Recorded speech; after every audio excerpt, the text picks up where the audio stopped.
चलते हैं शिवेन जी। लोकतंत्र के लिए अच्छा संकेत है कि छात्र अपने मुद्दों को लेकर लगातार मुखर होते जा रहे हैं, आंदोलन कर रहे हैं, लेकिन सरकार के सामने मोटे तौर पर मुझे 3 बड़ी परेशानियां दिख रही हैं। पहली बड़ी परेशानी कि जो भी आंदोलन होता है ये सीधे तौर पर पहले हफ्ते या दूसरे हफ्ते में ये ऐलान कर देते हैं कि या तो हम संसद का घेराव करने जा रहे हैं या मुख्यमंत्री आवास का घेराव करने जा रहे हैं। जैसे आज वाले आंदोलन में मुख्यमंत्री आवास के घेराव की बात कही गई थी। अब जाहिर सी बात है ये सब ऐलान सांकेतिक तौर पर होते हैं, लेकिन छात्र जब बढ़ने लगते हैं आगे तो पुलिस तो उन्हें रोकेगी ही, मुख्यमंत्री आवास के बाहर तो जाने देंगे नहीं। अब पुलिस को रोकने के चक्कर में लाठीचार्ज करना पड़ता है, लाठीचार्ज में कुछ छात्र घायल होते हैं। अच्छा, उसकी फोटो जो है, वीडियो, आज का सोशल मीडिया का दौर है, तुरंत फैल जाते हैं वीडियो के, देखो छात्रों पर पुलिस लाठियां बरसा रही है। तो सरकार करे तो करे क्या आपके हिसाब से, कैसे निपटे इन आंदोलनों से? सरकार करे ये कि आंदोलन से पहले व्यवस्था सुधारे। जब सरकारें दूसरी फ्रीबीज पर बनने लगेंगी, जब सरकारें जात पात और धर्म पे बनने लगी थी, अभी तक यही हो रहा था और उसी पर सब कुछ होता था, तो सरकार को जो सरकार बनाता था उसे पता था कि जात पात धर्म की बात करो और उसके बाद सरकार बना लो। फिर जब सरकार बनाने का नंबर आए तब कोई लॉलीपॉप दे दो। अब देखो बिहार में चुनाव तो है नहीं, चुनाव तो बाद में है ना, तो अब क्या करें। सवाल यह है कि ये आंदोलन बेहतर है, सरकार को अब मूल मुद्दों की तरफ बढ़ना पड़ेगा। छात्र हो या युवा हो, जागरूक हो गए, उन्हें चाहिए अच्छी शिक्षा, अच्छा रोजगार। और ये बात हम जो अभी केशव जी आप लोग कह रहे थे कि देखिए पिछले 12-13 सालों में हुआ ये था, अन्ना आंदोलन के बाद में लोगों को लगने लगा था कि अब आंदोलन जो होंगे उनसे हमें कुछ फायदा नहीं होगा। लेकिन जो सीजेपी का आंदोलन दिल्ली में हुआ, जिस तरह उसमें युवा एकत्र हुए और जिस तरह से वो एकजुट रहे, महीने भर तक चले, हार नहीं माने, उसी का हमें प्रतिरूप झारखंड में भी देखने को मिला, उसी का हमें दूसरा देखने को मिलेगा। सवाल यह है कि एक उम्मीद जगी कि हाँ, अगर एकत्र होके मुद्दा सही हो, जनमानस से जुड़ा मुद्दा हो, ऐसा मुद्दा हो जिसमें जाति धर्म की सारी दीवारें हट जाए। युवा तो किसी जाति धर्म, सारे जाति धर्म के होंगे ना, यहाँ तो हमको पता ही नहीं कौन है छात्र बोल रहे हैं, इसीलिए हम ये थोड़ी कह रहे हैं ये हिंदूवादी दल है, ये मुस्लिम आ गए हैं, ये फलाना आ गए हैं, ये भीम आर्मी आ गई है, ये फलानी आर्मी आ गई है, ये शिवसेना ना, ये छात्र हैं और इसमें हर दल के होंगे। क्योंकि सवाल यह है कि उनको आगे जाके अपना और अपने बच्चों का भविष्य है, तो वो सही व्यवस्था में है। और सरकारों को जो ये जो झेलना पड़ रहा है, ये कोई झेलना नहीं पड़ रहा है, ये उनके किए का ही फल है। क्योंकि जब इतने सालों से देखिए कोई नई चीज तो मांग नहीं रहे हैं, अगर वो बेसिक बात कर रहे हैं। अब यहां पर उन्होंने जो बात की है, ये जो व्यवस्था की, लीक की, या फिर जो परीक्षा में व्यवस्था परिवर्तन की, उसका सही सवाल देते कि भाई 2 चरणों में क्यों करा रहे हो, उसका कोई सही बात तो समझाएं कि क्या आवश्यकता है, क्या शिक्षा के स्तर में कुछ आप बदलाव करना चाहते हैं, तो आखिर पीछे जो हुआ था उनका क्या होगा। बहुत सारी चीजें हैं, लेकिन हाँ ये जरूर है, छात्रों की आवाज पर अब बहस होती है, छात्रों की आवाज को सुनना पड़ता है, कोई रास्ता निकालना पड़ता है। हालांकि बिहार का मुद्दा अभी बीपीएससी को लेकर के है, उसमें पिछले धांधली की तरफ भी इशारा कर रहे हैं और 2 पेपर जो हो रहे हैं, प्रीलिम और या जो है मेंस, उस पर भी उसकी व्यवस्था, नेगेटिव मार्किंग, ये सारी चीजें हैं। लेकिन ये क्या सही है क्या नहीं, लेकिन ये बहस का मुद्दा तो बन रहे हैं। तो इसमें सरकार को परेशानी हो रही है, इसलिए कि वो बातचीत करके सही कदम अगर नहीं उठाएगी, जो भाई इन मामलों पे बातचीत भी तो की जा सकती थी युवाओं से, लेकिन संवाद विहीन निर्णय आप लेते चले जाएंगे अपनी तरफ से, तो फिर आपको इन चीजों का सामना करना पड़ेगा। बिल्कुल।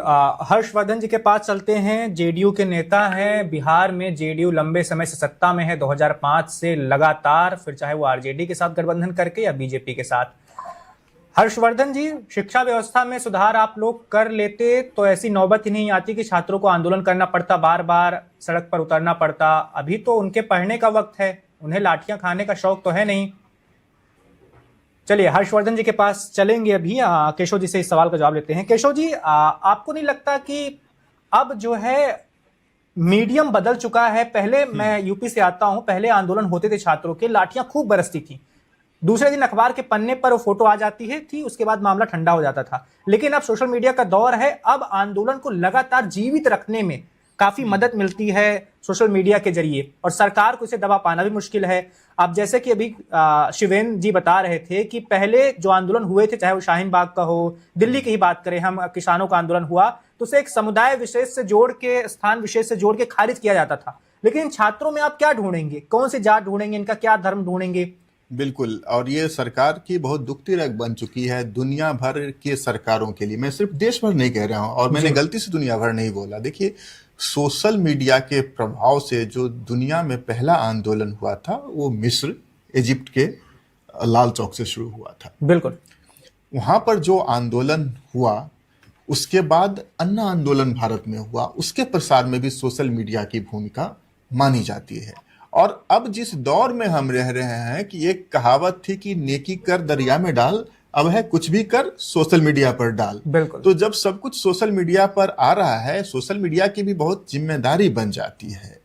सोशल मीडिया ने इसको लेकर के काफी सशक्त नियम भी बनाए हैं, उन नियमों की कई बार आलोचना भी होती है, लेकिन यह प्रसार में महत्वपूर्ण भूमिका निभा रहा है। और जब आप इंफॉर्मेशन रेवोल्यूशन के दौर में जी रहे हैं, जब आप सूचना क्रांति के दौर में जी रहे हैं, तो ऐसे प्रभावों से बच नहीं सकते हैं। एक तरफ यह प्रोडक्टिव भी है, दूसरी तरफ काउंटर प्रोडक्टिव भी है। प्रोडक्टिव है कि अगर सही सूचना लोगों तक पहुंच रही है, लोग इससे उत्साहित हो रहे हैं, आ रहे हैं, वो अलग बात है। लेकिन कई बार भ्रामक सूचनाएं, कई बार अफवाह, कई बार गलत सूचनाओं का भी प्रसार बहुत तेजी से हो जाता है, और उसका नुकसान आखिरकार समाज को ही उठाना पड़ता है। सरकारें भी हैं सोशल मीडिया नियामक बनाने के लिए, देश भर में अलग अलग राज्यों में इसको लेकर के अलग अलग कानून हैं, वह एक अलग बात है। लेकिन अब आप इस बात से निश्चिंत नहीं हो सकते हैं कि कुछ जो परंपरागत मीडिया है उनको अपने नियंत्रण में लेकर के आप चाहें तो लोगों की आवाज को शून्य कर सकते हैं। अब यह नहीं होगा। हर व्यक्ति के पास अपनी आवाज है, अपनी आवाज लोगों तक पहुंचाने का जरिया मौजूद है, और यह उन्हें एक अलग तरह की शक्ति देता है। हालांकि शक्ति पर अंकुश भी बहुत जरूरी है, तो इस पर रेगुलेशन का अंकुश भी होना चाहिए। वैभव, दूसरी बात, जब आप शिवेंद्र जी के पास और हर्षवर्धन जी के पास जा रहे थे, तब आपने एक सवाल किया था, मैं भी उसमें ऐड करना चाहूंगा, शिवेंद्र जी ने उस पर बताया भी। आपका जो सवाल है कि एक नया तरीका दिख रहा है, एक नया फैशन दिख रहा है, जहां भी आंदोलन होते हैं तो मुख्यमंत्री आवास घेरो, प्रधानमंत्री आवास घेरो।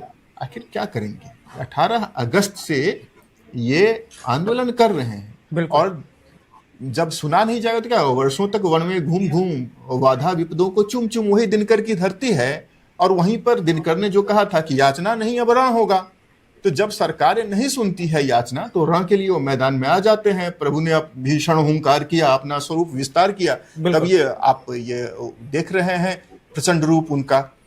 सरकारों को जल्दी इन समस्याओं को सुनना चाहिए, और एक प्रकोष्ठ होना चाहिए, इनके लिए कुछ रिड्रेसल फोरम होना चाहिए, जहां पर छात्र या कोई भी फॉर दैट मैटर, छात्र में तो आपने जो बात कही या शिवेंद्र जी जो कह रहे थे, वह बहुत ही रिमार्केबल पॉइंट है कि अन्य आंदोलनों को खत्म करने के लिए सरकारें उसमें कुछ न कुछ ऐसे मार्क ऐड कर देती थी कि ये इनका भाई आंदोलन है, ये जी उनका आंदोलन है, देश विरोधी, खालिस्तानी, तमाम ऐसे शब्दों। लेकिन छात्रों के लिए क्या करेंगे? छात्रों के लिए भी कर रही है सरकारें, बल्कि आप समझने की कोशिश करें तो क्या इस देश में विरोध की आवाज के लिए कोई और विशेषण नहीं हो सकता था? उन्हें मानसिक नक्सली कहना, दिमागी नक्सली कहना कहां तक सही है? विरोध की आवाज के लिए और भी विशेषण हो सकते थे। तो सवाल है कि आप किसी मांग के सामने झुकते हैं तो आपकी यह कमजोरी नहीं होती है, यह प्रजातंत्र की शक्ति है, यह खूबसूरती है। लेकिन फिर आप उसी की आलोचना करते हैं तो आपके इंटेंट पर क्वेश्चन उठ जाता है। तब यह लगता है कि यह प्रेशर ग्रुप बना रहना चाहिए ताकि इनकी निरंकुशता पर भी नियंत्रण रह सके। सरकारें आखिर अपना काम सही से करती रहेंगी, लोगों को मौका नहीं देंगी, तो फिर क्यों ऐसे विवाद शुरू होंगे? एक बात और यहां पर समझिए, यहां पर हर्षवर्धन जी फिर हमसे जुड़े हैं, उनसे समझने की भी कोशिश करेंगे अगर इंटरनेट ने साथ दिया तो। इस वक्त बिहार के सरकार की सबसे बड़ी डिलेमा क्या होगी? बिहार में सत्ता का हस्तांतरण हुए मुश्किल से 6 महीने हुए हैं। बिल्कुल 6 महीने का सत्ता हस्तांतरण है, नए मुख्यमंत्री हैं। भारतीय जनता पार्टी को पहली बार अपना मुख्यमंत्री बनाने का मौका मिला है राज्य में, और उसके बाद जो पहला उपचुनाव हुआ उसमें भारतीय जनता पार्टी अपने गढ़ में हार चुकी है। तो एक तरह से आप कह सकते हैं कि हल्की ही सही लेकिन अलोकप्रियता के अंश दिखने लगे हैं। बिल्कुल। सरकार अब नीतीश कुमार की छत्र छाया में नहीं है। नीतीश कुमार का आप ये बात मान लीजिए, एक बिहारी होने के नाते भी, पत्रकारिता का छात्र होने के नाते भी, और नीतीश कुमार के शासनकाल को करीब से देखने की वजह से भी मैं ये कह सकता हूं कि नीतीश कुमार के आप आलोचक हो सकते हैं, नीतीश कुमार के आप प्रशंसक हो सकते हैं, लेकिन उन्हें आप इग्नोर नहीं कर सकते हैं। आप उनकी प्रशंसा करें, आलोचना करें, वो अलग बात है। वर्षों तक उनका जो विधायी अनुभव था, राज्य के लोगों को जो समझने की कैपेसिटी थी उनकी, बिहार सरकार के पास अभी वो चीज नहीं है। और बिहार की जनता चाहे कुछ भी कहे, लेकिन नीतीश में उनका एक भरोसा था। अब नई सरकार के सामने चुनौती ये है कि अगर छात्रों की बात पर गौर करते हैं, उनकी मांगे मानते हैं, और बीपीएससी जो टीचर्स भर्ती की परीक्षा है उसको फिर पुराने ढर्रे पे ले जाते हैं, तो उनके नीतिगत अस्थायित्व पर प्रश्न चिन्ह लगेगा। धुलमुल रवैया वाला सरकार समझा जाएगा, पहले ही बहुत सारे विवादों में घिरी हुई है। और अगर नहीं मानते हैं तो फिर इस आंदोलन का क्या होगा? ये आंदोलन भी चलता रहेगा। तो अजीब पशोपेश में सरकारें फंसी हुई है सरकार। और देखिए, इसीलिए कहा जाता है कि कंसल्टेशन का बहुत बड़ा रोल है डेमोक्रेसी में। एक्सपर्ट की, आई एम श्योर बीपीएससी में एक्सपर्ट्स जरूर बैठते हैं, लेकिन अगर लोगों के ग्रीवांस को पहले ही समझने की कोशिश की जाती, पहले ये फ्लोट किया जाता कि हम इन कारणों से बीपीएससी की परीक्षा का प्रारूप बदलना चाहते हैं, जो फॉर्मेट चेंज हो रहा है उस पर लोगों की राय मांगी जाती, तो इस तरह का जो उद्दाम प्रदर्शन हो रहा है शायद वो नहीं हो रहा होता। लोग फिर अपनी राय पहले ही दे चुके होते, और फिर अपनी राय को ही, फिर भी प्रदर्शन किसी भी वजह से हो सकता है, लेकिन फिर वहां पर काउंटर करने के लिए उनके पास दूसरे पॉइंट्स चाहिए होते। तो एक चीज ले आए हैं, फिर इनको वापस कैसे लें, यह भी दुविधा सरकार के पास होगी। और अगर ये ऐसा करते हैं तो जो विपक्षी पार्टियां बैठी हुई हैं वो तो इसी मौके की तलाश में है। और तेजस्वी यादव तो कह रहे हैं ओपनली कि 100% डोमिसाइल पॉलिसी होनी चाहिए, पारदर्शिता होनी चाहिए, अस्थायित्व होना चाहिए, जल्दी से नौकरी मिलनी चाहिए। और स्टूडेंट जो प्रोटेस्ट कर रहे हैं, क्यों विरोध कर रहे हैं? वो ये थोड़ी करेंगे मैं 2 बार परीक्षा नहीं देनी है।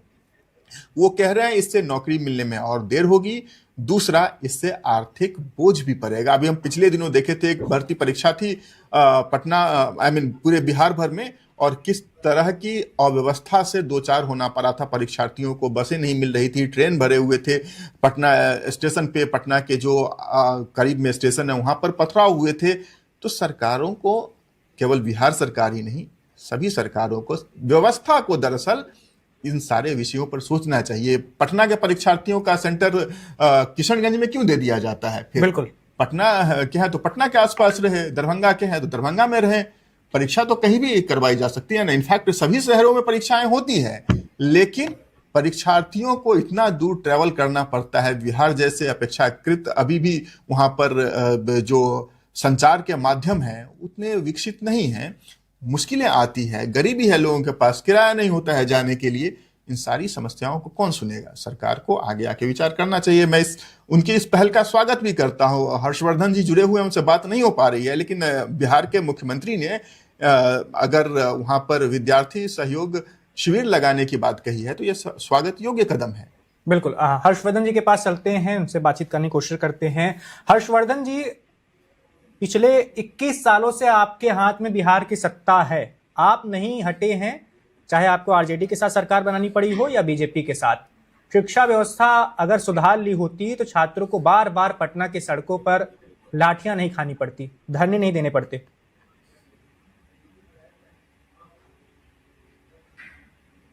हर्षवर्धन जी, आप मुझे सुन पा रहे हैं?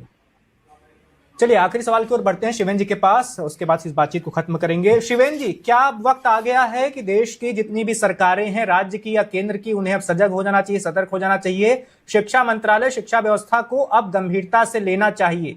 हमने देखा है सरकार जब बनती है, जब सरकार गठन का काम होता है तो विभागों में बंटवारा होता है तो मलाईदार मंत्रालय सब चाह रहे होते हैं, सारे नेता, कि मुझे लोक निर्माण मिल जाए, मुझे शहरी विकास मिल जाए।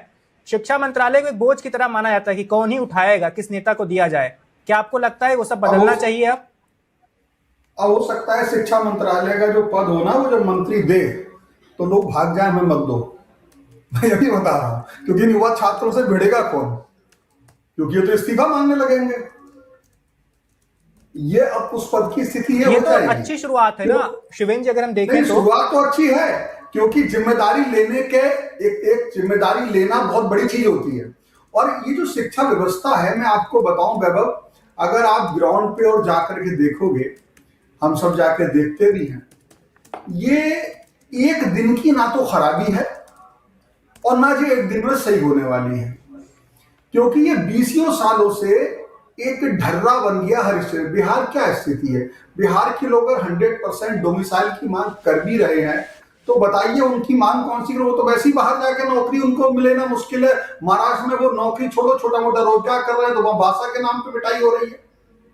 दुनिया में सब कुछ हो रहा है ना, तो सवाल है वहां उनको कर देने में भी कोई बुराई नहीं है। हालांकि 5-10% अगर रहे, 90% तक भी कर दे तो कोई वो एक सिस्टम देश में बना रहना चाहिए, बाहर के लोग भी कर सकते हैं।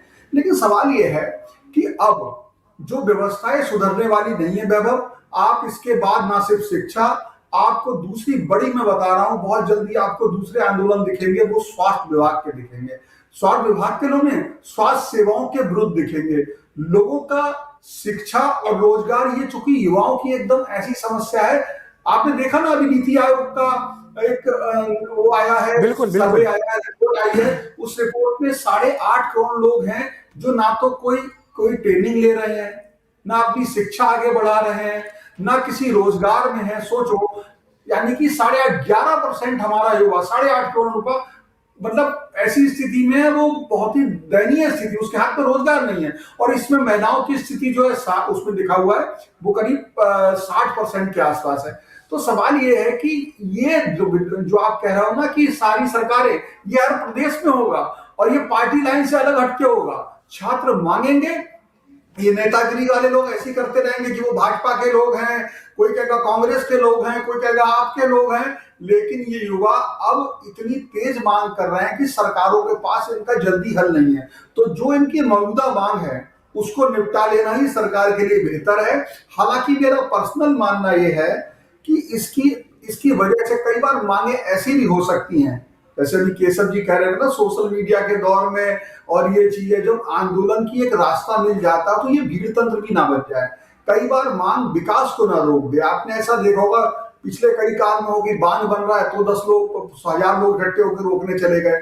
तो सवाल ये, कोई ऐसा भी, इसलिए पहले से पहले जो हम नियम लागू करना चाहें, जो बिल लागू करना चाहें, उसमें प्रमुख लोगों से संवाद करा के, आम जन से संवाद की व्यवस्था करके एक उस पर पहुंचा जाए, ताकि ये सरकार को समझ में आ जाए कि अगर हम कोई अच्छा कदम उठाना चाह रहे हैं तो उसका जो संदेश है वो पहले से गलत ना चला जाए।